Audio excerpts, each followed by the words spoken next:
Hi friends আমি অজয় আপনারা দেখছেন টেকনিক্যাল অজয় ইউটিউব চ্যানেল। চলুন আজকে দেখে নিচ্ছি স্যামসাং B310e মডেলের নেটওয়ার্ক প্রবলেম। এরকম ক্রস চিহ্ন যদি এসে থাকে তাহলে আপনি কিভাবে আপনার প্রবলেমটাকে সলভ করতে পারবেন স্টেপ বাই স্টেপ দেখিয়ে দেব আপনাদের সামনে।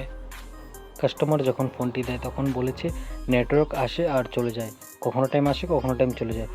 তো চলুন স্কিপ না করে ভিডিওটি দেখতে থাকুন, অবশ্যই দেখতে পাবেন কীভাবে প্রবলেমটিকে সলভ করা যায়। চলুন দেখে নিচ্ছি।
সাধারণত এই প্রবলেমটি ক্রিস্টালের জন্য হয়ে থাকে।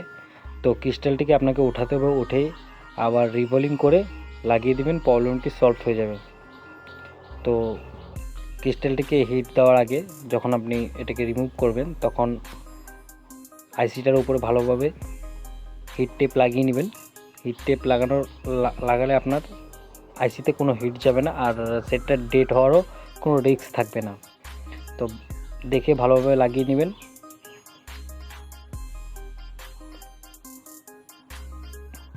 আর ওইটাতে যে ঢাকনাটা রয়েছে কভারটা, ওই কভারটাকে আপনি উপরে দিয়ে নেবেন। উপরে দিয়ে নিলে হিট লাগবে না আইসিতে।